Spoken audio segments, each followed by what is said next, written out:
Hello friends, welcome back to our channel toppers target. I hope आप सब अच्छे होंगे और आप सबकी प्रिपरेशन अच्छे से चल रही होगी। तो एज वी ऑल नो कि हम प्रीवियस ईयर क्वेश्चन डिस्कस कर रहे थे फॉर योर एग्जाम, तो उसी को कंटिन्यू करते हुए आज हम फिर से पीवाई के क्वेश्चन डिस्कस करेंगे। तो स्टार्ट करते हैं आज की सीरीज। तो जो क्वेश्चन नंबर फर्स्ट है that is Question number first is the movement of nutrient in a cyclic manner in the environment constitute which of the following? कि पर्यावरण में चक्रीय तरीके से पोषक तत्वों की आवाजाही निम्नलिखित में से किसका गठन करती है? तो जो पहला ऑप्शन है वो है बायोजियोकेमिकल साइकिल, दूसरा है ऑर्गेनिक लाइफ साइकिल, तीसरा है इनऑर्गेनिक लाइफ साइकिल और fourth is biosphere cycle.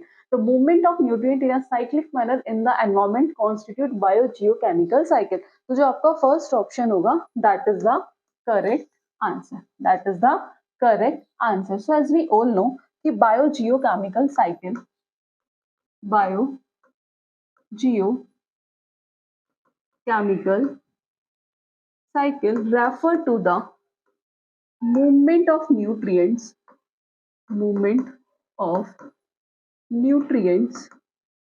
and other elements between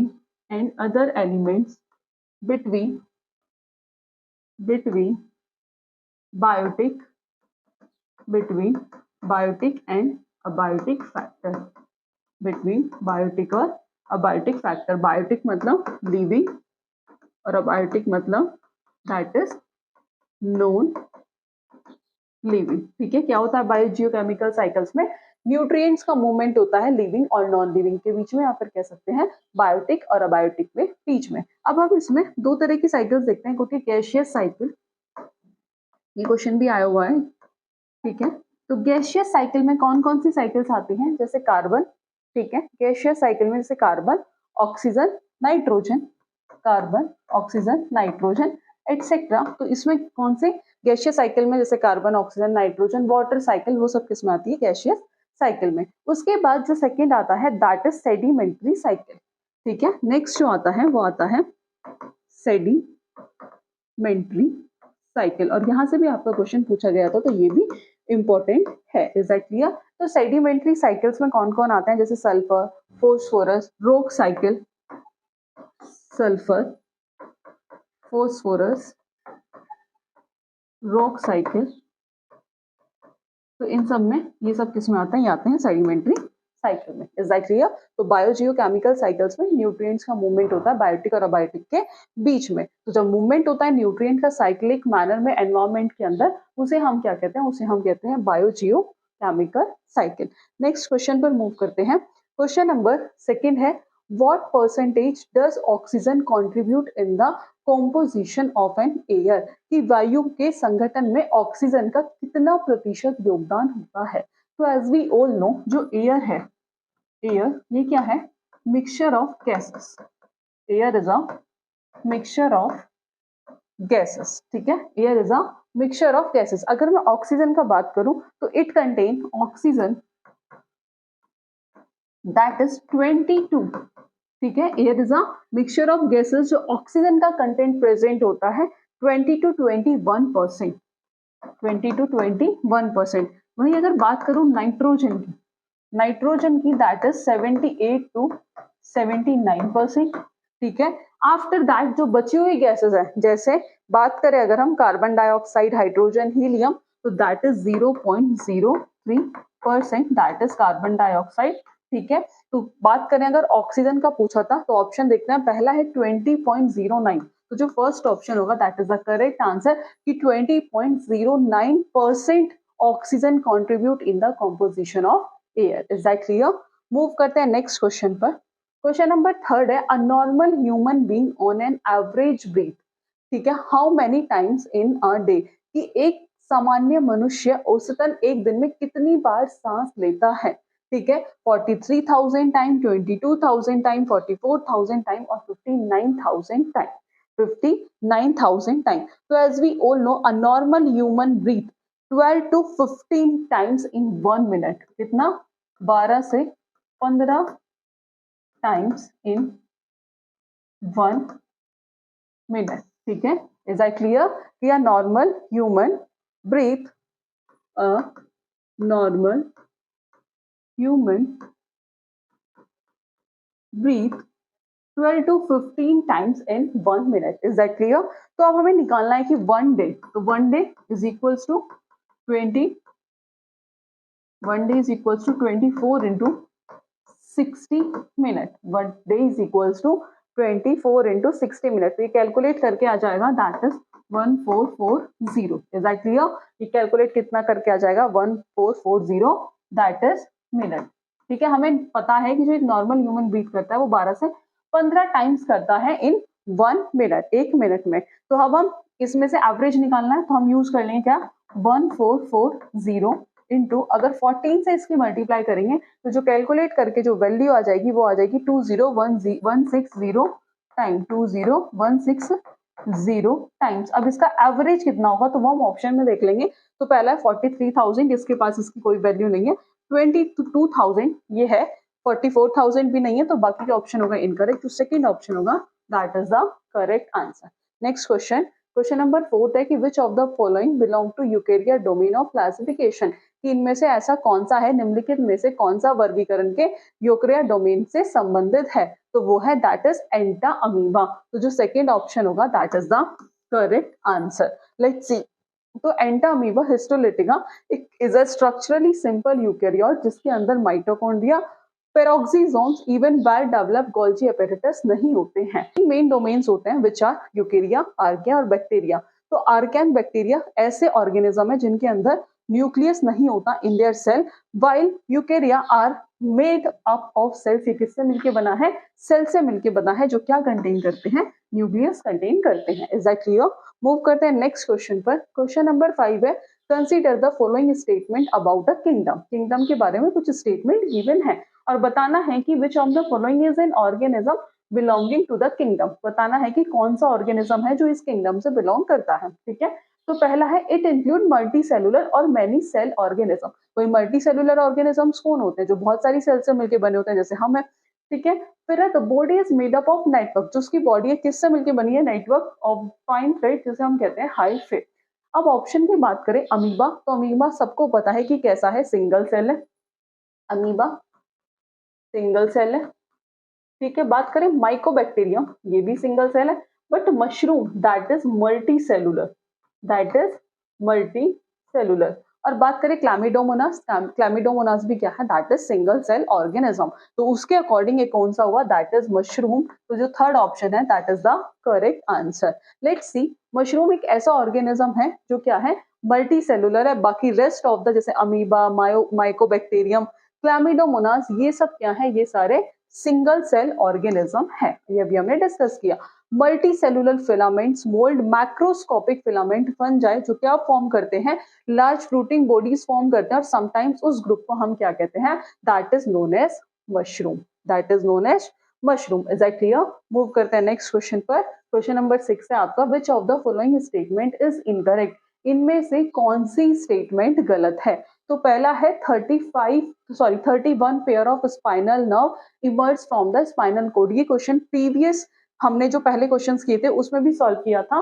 ठीक है, तो कुछ थोड़ा सा चेंज है इस क्वेश्चन में, बाकी रिपीटेड ही क्वेश्चन है कि जो 35 पेयर्स ऑफ स्पाइनल नर्व्स है वो कहाँ से इमर्ज होते हैं, फ्रॉम द स्पाइनल कोड. तो बात तो सही है. जो फंक्शन होता है सिम्फेटिक और पैरासिम्फेटिक नर्वस सिस्टम को, वो एक दूसरे की कॉम्प्लीमेंट्री होता है. बात ये भी सही है. अब पूछे कि इनमें से कौन सा गलत है, तो ना तो यही गलत है और ना ही यही गलत है. तो नाइदर 1 और नॉर 2. ये ध्यान रखना क्योंकि क्वेश्चन में इनकरेक्ट पूछा है. अगर करेक्ट पूछता तो आता बोथ 1 and 2 दोनों ही स्टेटमेंट सही है. बट क्वेश्चन में इनकरेक्ट है तो नाइदर 1 और nor 2. Is that clear? Neither 1 और 2. तो ह्यूमंस के अंदर जो 31 पेयर्स होते हैं स्पाइनल नर्व, वो कहाँ से इमर्ज होते हैं, from the spinal code which constitute peripheral nervous system. Is that clear? Sympathetic nervous system accelerate करता है हार्ट रेट, इंटेस्टाइन मूवमेंट्स को, कॉन्स्ट्रक्ट ब्लड वेसल्स एक्सेट्रा. और जो पैरासिम्फेटिक नर्वस सिस्टम है वो कहाँ जस्ट इसके रिवर्स काम करती है. तो दोनों जो सिस्टम होते हैं वो एक दूसरे के कॉम्प्लीमेंट्री होते हैं.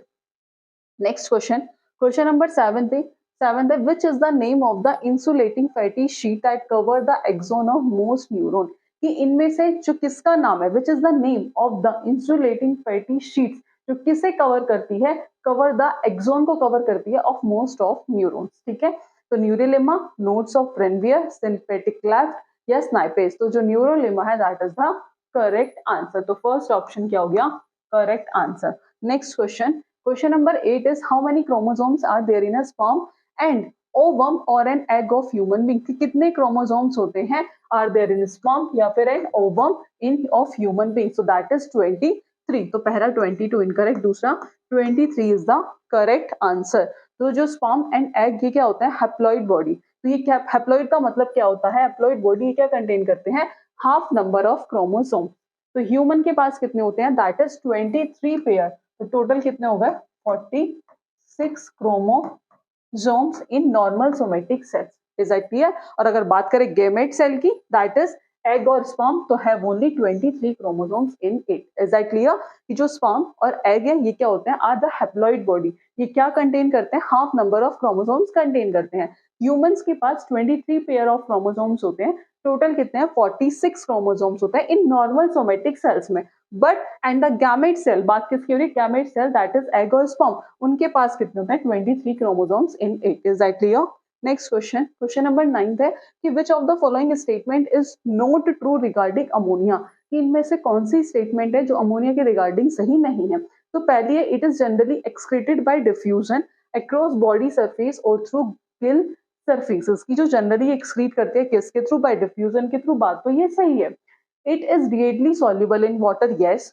Kidney play a significant role in its removal. की इसके रिमूवल में जो किडनी है वो एक सिग्निफिकेंट रोल प्ले करती है. तो दैट इज इनकरेक्ट, ये ट्रू नहीं है रिगार्डिंग अमोनिया. तो third option that is the correct answer. जो नेक्स्ट ऑप्शन है the process of excreting ammonia is ammonotelism, ये भी सही है. तो third option is the correct answer. Next question जो है क्वेश्चन नंबर 10 है कि which of the following is used as oxidant in rockets to burn the fuel. कि निम्नलिखित में से किसका उपयोग रॉकेट में ऑक्सीडेंट के रूप में ईंधन को जलाने के लिए किया जाता है? तो पहला है लिक्विड हीलियम, दूसरा है लिक्विड नाइट्रोजन, तीसरा है लिक्विड ऑक्सीजन और फोर्थ है लिक्विड आर्गन. तो वो कौन है, किसे यूज किया जाता है? एज वी ऑल नो वो है that is liquid oxygen. That is liquid oxygen. तो लेट्स सी, पहला है helium incorrect, nitrogen incorrect, liquid oxygen is the correct answer. Next question से पहले इसके एक्सप्लेनेशन देख लेते हैं कि जो लिक्विड ऑक्सीजन है इसे हम एज ऑक्सीडेंट यूज करते हैं रॉकेट्स के अंदर to burn the fuel. The fuel for rockets is known as rocket fuel. As we all know कि जो फ्यूल्स किसके लिए होते हैं? रॉकेट्स के लिए. उन्हें हम क्या कहते हैं? Rocket fuels. Because there is no atmosphere in space, rockets must carry both their own fuel and oxidizer. तो जो लिक्विड ऑक्सीजन है उसे हम यूज करते हैं along with liquid hydrogen to make rocket fuel. ठीक है. Next question. क्वेश्चन नंबर 11 है जो hardness of water is due to the presence of salt of which of the following. कि पानी की कठोरता निम्नलिखित में से किस लवण की उपस्थिति के कारण होती है? तो वो किस वजह से होती है? वो होती है कैल्शियम और मैग्नीशियम की वजह से. तो जो पहला ऑप्शन है potassium and sulphur incorrect, potassium and calcium incorrect, calcium and magnesium is the correct answer. Next question. Question number 12 है कि which of the following are called drought animal. कि इनमें से हम किसे ड्रॉट एनिमल्स कहते हैं? तो ड्रॉट एनिमल्स जो होते हैं वो कौन से होते हैं? स्ट्रॉन्ग वर्किंग एनिमल्स होते हैं. Draught animals that is strong working animals. Strong working animals. अगर एग्जाम्पल की बात की जाए ड्रॉट एनिमल्स की, तो ड्रॉट एनिमल्स मतलब स्ट्रॉन्ग वर्किंग एनिमल्स जैसे कैमल्स, डोंकी, हॉर्सेस. एग्जाम्पल जैसे camel, donkey, horses etcetera. Horses etcetera. या फिर कह सकते हैं कि ऐसे एनिमल्स जिन्हें फार्म लेबर के लिए क्या किया जाता हो? यूज किया जाता हो. Animals use for farm labour. Let's see option. तो जो पहला ऑप्शन है animals use for farm labour, तो पहला ही ऑप्शन क्या हो गया? सही आंसर. ठीक है. पोल्ट्री एनिमल्स नहीं है, एग प्रोड्यूसिंग एनिमल्स नहीं है, मिल्क प्रोड्यूसिंग फीमेल एनिमल्स भी नहीं है. तो जो फर्स्ट ऑप्शन हो गया correct answer. Next question. Question number 13 है कि which of the following is an example of wheat. इनमें से कौन किसका एग्जाम्पल व्हीट का एग्जाम्पल कौन सा है? ठीक है. स्प्रिंग ऑनियन दैट इज नहीं है, ये नहीं है. बेसिल प्लांट नहीं है, लेमन ग्रास नहीं है, कैरेट ग्रास. ये क्वेश्चन पहले भी पूछा गया था. Carrot grass is the wheat जो इंपोर्ट कहां से होती है? किसके साथ? Imported with wheat from Mexico, जिसे हम कांग्रेस ग्रास भी कहते हैं, जो जनरली कहां पाई जाती है? ओल्ड रेलवे लाइंस पे ये क्या पाई जाती है? It is also known as congress grass, जिसे कहते हैं generally found nearly old railway lines. Is that clear? Carrot grass का जो नेम होता है that is parthenium, is an exotic weed जो कहाँ ग्रो करती है rapidly? and affect the native species. Is that clear? कि carrot grass क्या है? Carrot grass is the weed imported with wheat from Mexico, जिसे कांग्रेस ग्रास कहते हैं। जनरली जो पाई जाती है वो ओल्ड रेलवे लाइंस के पास पाई जाती है। कैरेट ग्रास का जो नेम है दैट इज पार्थेनियम। ये एक एक्सोटिक वीड है जो रैपिडली ग्रो करती है और नेटिव स्पीसीज को क्या करती है? अफेक्ट करती है। नेक्स्ट क्वेश्चन, क्वेश्चन नंबर 14 है the main layer of atmosphere from the surface of earth up to 10 kilometre is called. कि पृथ्वी की सतह से 10 किलोमीटर तक वायुमंडल की मुख्य परत को क्या कहा जाता है? तो उसे कहते हैं ट्रोपोस्फेयर। तो पहला ही ऑप्शन क्या हो गया? Correct answer. Let's see. तो जो ट्रोपोस्फेयर है that is the lower most layer of atmosphere. Troposphere जो है ये क्या है? ये लोअर मोस्ट लेयर है किसकी? एटमॉस्फेयर की। That is also important. जहां पर वेदर फिनोमिना होता है, where all the weather phenomena, जितने भी वेदर फिनोमिना है वो कहाँ होते हैं? वो होते हैं ट्रोपोस्फेयर पे। तो troposphere is the lowest layer of atmosphere and where all the weather phenomena take place. Is that clear? Commercial flight also fly in this zone. की जितनी भी कॉमर्शियल फ्लाइट्स है वो सब किस जोन में फ्लाई करती हैं? वो करती हैं ट्रोपोस्फेयर में। ट्रोपोस्फेयर की पूछ लिया तो बाकी का भी पूछ सकते हैं, एक बार देख लेते हैं। तो स्ट्रेटोस्फेयर को हम कहते हैं that is also known for किसके लिए? Ozone layer. Is that clear? और मीजोस्फेयर लोकेटेड होता है directly above the stratosphere and directly below the thermosphere. ठीक है, ये कोल्डेस्ट रीजन होता है ऑफ द अर्थ एटमोस्फेयर। किसके क्लोज होता है temperature? 100 degree Celsius. Question number 15 है the excessive use of fertilizer and pesticide in agriculture. जब हम ज्यादा मात्रा में किसका? फर्टिलाइजर और पेस्टिसाइड्स का यूज करते हैं एग्रीकल्चर में, तो निम्नलिखित में से कौन सी घटना हुई थी? ठीक है, has lead to which of the following phenomena. तो वो हुआ था दैट इज यूट्रोफिकेशन। तो पहला ऑप्शन क्या हो गया? That is the correct answer. तो ए 3 ओनली इनकरेक्ट, 1 ओनली। तो जो बी ऑप्शन है that is the correct answer. Question number 16 है Henry law is not applicable if. कि जो हेनरी का नियम है लागू नहीं होता है यदि। तो उससे पहले इसके अपोजिट बात करते हैं कि जो हेनरी लॉ है, Henry law is applicable if only when Henry law is applicable if only when. कब होता है हेनरी का लॉ एप्लीकेबल? जब जो टेम्परेचर है, सबसे पहले बात किसकी करेंगे? टेम्परेचर की। तो जब जो टेम्परेचर है वो ज्यादा कम ना हो, temperature is not low, temperature is not लो, तब एप्लीकेबल होगा। उसके बाद अगर बात करी जाए किसकी? प्रेशर की। तो प्रेशर की बात करें तो pressure is not high, pressure is not high. ठीक है, जब temperature is not low, pressure is not high and after that gas is extremely soluble. जब गैस क्या हो? That is extremely, gas is extremely soluble. तो तब Henry law क्या होगा? एप्लीकेबल होगा। अब क्वेश्चन में पूछा है कि हेनरी का नियम लागू नहीं होता है यदि। तो इसका आंसर आप हमें कमेंट बॉक्स में बताइए, ये बता दिए कि कब एप्लीकेबल होता है। मूव करते हैं नेक्स्ट क्वेश्चन पर। क्वेश्चन नंबर 17 है कि which of the following is a micro nutrient present in the soil essential for plant growth. कि इनमें से ऐसा कौन सा माइक्रो न्यूट्रिएंट है जो प्रेजेंट होता है सॉइल के अंदर, जो प्लांट ग्रोथ के लिए क्या है? असेंशियल है। कि निम्नलिखित में से कौन सा मिट्टी में मौजूद एक सूक्ष्म पोषक तत्व है जो पौधों की वृद्धि के लिए आवश्यक है? तो सल्फर, आयरन, कैल्शियम, मैग्नीशियम। तो that is iron. Micro nutrients क्या होते हैं? जो प्लांट को कम क्वांटिटी में क्या हो? नीडेड हो। Micro nutrients are needed by plant in very small quantity, क्योंकि माइक्रो का मतलब ही क्या होता है? बहुत कम। ठीक है, स्मॉल क्वांटिटी। तो वहीं अगर माइक्रो न्यूट्रिएंट्स की बात की जाए तो जैसे एग्जांपल बोरोन, जिंक, मैग्नीज, ये सब क्या है? Boron, zinc, iron, manganese, copper etcetera, ये सारे क्या हैं? ये सारे माइक्रो न्यूट्रिएंट्स। और माइक्रो न्यूट्रिएंट्स ऐसे न्यूट्रिएंट्स होते हैं are needed by plant in small quantity, are needed by plant in small quantity, that is micronutrient। अगर होता मैक्रोन्यूट्रिएंट तो ज्यादा मात्रा में चाहिए। तो उसके अकॉर्डिंग जो सेकंड ऑप्शन है that is the correct answer. Next question, question number 18 है that is the soda lime process to convert hard water into soft water is also known as. तो उसे हम क्या कहते हैं? That is known as Clark's method, that is known as Clark method, कि कठोर जल को शीतल जल में बदलने की सोडा लाइम प्रक्रिया को किस रूप में भी जाना जाता है? तो that is Clark method.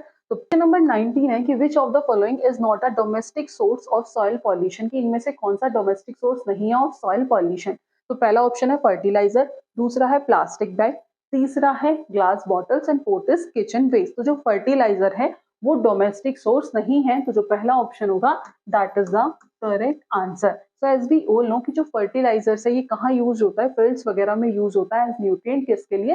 Crops के लिए। तो ये हम आउटसाइड होम्स वगैरह में बाहर की साइड यूज करते हैं, जैसे इन क्रॉप प्लांट्स। तो अगर इन्हें एक्सेस अमाउंट में क्या करते हैं? पुट करते हैं, तो ये क्या कॉज करता है?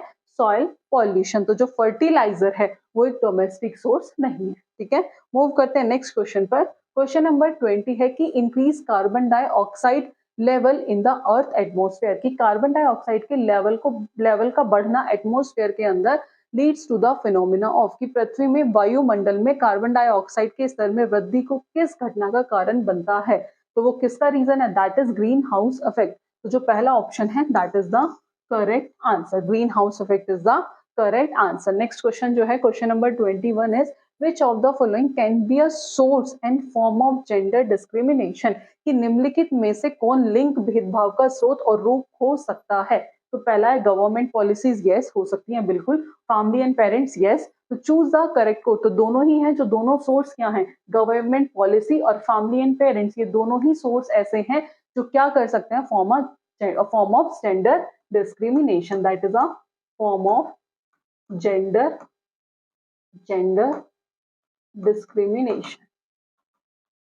Let's see option. पहला है only one incorrect, only two incorrect, both 1 and 2 is the correct answer. तो जो C option होगा that is the correct answer. Next question, question number 22 है according to the census 2011, की 2000 की गणना के अनुसार what is the child sex ratio in our country? पूछा कितना, क्या तो हमारे देश में बालक बालिका का सेक्स रेशियो कितना है? तो दैट इज 940, 932, 925, तो that is 940। Next question, question number 23 है which of the following is not true, इनमें से कौन सा सत्य नहीं है? तो जो पहला ऑप्शन है प्री नेटल, यानी कि बिफोर बर्थ, जन्म से पहले, and post natal, after birth, development of human being follow a pattern, एक पैटर्न फॉलो करता है, पैटर्न और अ पैटर्न और अ जनरल सीक्वेंस, यस कि वो क्या करता है? पैटर्न फॉलो करता है, ये तो बात सही है।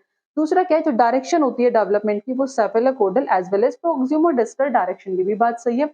Process of development is continuous, जो स्टार्ट कहां से होता है? कंसेप्शन से, गर्भ से शुरू होता है, थ्रू बर्थ टू मैच्योरेशन, सिर्फ वो मैच्योरेशन तक जाता है, वो जाता है टिल डेथ। तो यही स्टेटमेंट क्या है? इनकरेक्ट है। देख लेते हैं, girls mature earlier in comparison to boys, की जो लड़कों की तुलना में जो लड़कियां हैं वो पहले क्या हो जाती हैं? मैच्योर हो जाती हैं, ये भी बात सही है। पूछा है कि कौन सी स्टेटमेंट सही नहीं है, तो थर्ड स्टेटमेंट है वो सही नहीं है। जो प्रोसेस होता है डेवलपमेंट का वो कंसेप्शन से स्टार्ट होता है, गर्भ से शुरू होता है, और कहां तक जाता है? वो जाता है टिल डेथ। ठीक है, तो मूव करते हैं नेक्स्ट क्वेश्चन पर। क्वेश्चन नंबर 24 है in which year was the first of this kind all India seminar on teaching science in secondary school held at Shimla hills, की किस वर्ष में शिमला हिल्स में आयोजित अपनी तरह का पहला माध्यमिक यानी कि all India seminar on teaching science in secondary school? तो दैट इज 1950, 1953, तो वो हुआ था कौन से ईयर में? 1956 में, जो थर्ड ऑप्शन है that is the correct answer. Next question, question number 25 है which of the following is known as expected hypothesis, तो थ्योरी को क्या जाता है? Theory is also known as expected hypothesis, तो पहला ही ऑप्शन क्या हो गया?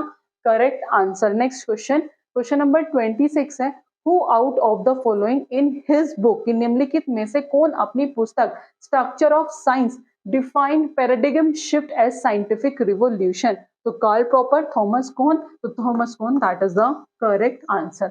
Next question, question number 27 is inductive deductive approach, यानी कि आगमन और निगमन विधि is the best method for teaching. तो साइंस को पढ़ाने के लिए अच्छा मेथड है, ग्रामर को पढ़ाने के लिए अच्छा मेथड है, और मैथमेटिक्स को। तो जो आगमन और निगमन विधि है that is the best method for teaching science, grammar, mathematics, तीनों के लिए अच्छा है। तो बात करें चूज द करेक्ट कोड, तो only that is 1 2 3 is the correct option होगा, तो जो डी ऑप्शन है that is the correct answer. Next question, question number 28 है which of the following is not a feature of formative assessment, कि formative assessment का रचनात्मक मूल्यांकन का कौन सा फीचर नहीं है। तो grades do not carry much weight, जो ग्रेड्स होते हैं वो ज्यादा वेट कैरी नहीं करते, सही बात है। Frequently administered during the teaching learning process, की शिक्षण सीखने की प्रक्रिया के दौरान अक्सर प्रशासित किया जाता है। तीसरा है can be flexible as per the need of the student, ये भी बात सही है। आउटकम ओरिएंटेड, ये आउटकम ओरिएंटेड नहीं है, तो कौन सा फीचर नहीं है, तो outcome oriented that is not a feature of formative assessment, तो डी ऑप्शन जो है that is the correct answer. Next question, question number 29 is which teaching method is Socrates an exponent of, तो that is प्रश्नोत्तर विधि, जिसे हम कहते हैं question answer method. तो let's see, lecture method incorrect, demonstration method incorrect, tutorial method incorrect, question answer method is the correct answer, that is प्रश्नोत्तर विधि। Next question और last question, which of the following statement is incorrect, इनमें से कौन सी statement सही नहीं है। तो जो पहला ऑप्शन है multigrade teaching is a situation, की एक ऐसी सिचुएशन है जहां पर multiple teacher teach several class, की मल्टीपल टीचर बहुत सारे टीचर क्या कर रहे हैं, सेवरल क्लासेस में पढ़ा रहे एट अ टाइम, एक ही टाइम पे, कि बहुग्रेड शिक्षण एक ऐसी स्थिति है जहां कई शिक्षक एक समय में कई कक्षाएं पढ़ाते हैं, तो ये सही नहीं है। पूछा है कि कौन सी स्टेटमेंट इनकरेक्ट है, यही सही नहीं है, तो पहला ही ऑप्शन क्या हो गया, that is the correct answer. Is that clear? तो आज की क्लास में हमने 30 क्वेश्चंस किए, कुछ क्वेश्चन पेडागोजी के भी किए। आई होप आपको आज का सेशन पसंद आया होगा। फर्दर ऐसी क्लास के लिए आप हमारे चैनल से जुड़े रहिएगा। जल्दी हम नेक्स्ट चैप्टर केमिस्ट्री का स्टार्ट करने वाले हैं, तो आई होप आपने चैनल को सब्सक्राइब कर ही रखा होगा, तो आपको कंटिन्यूअसली क्लासेस आपके एग्जाम से रिलेटेड मिल ही रही है। तो आज की क्लास में इतना ही, मिलते हैं नेक्स्ट क्लास में नेक्स्ट टॉपिक के साथ।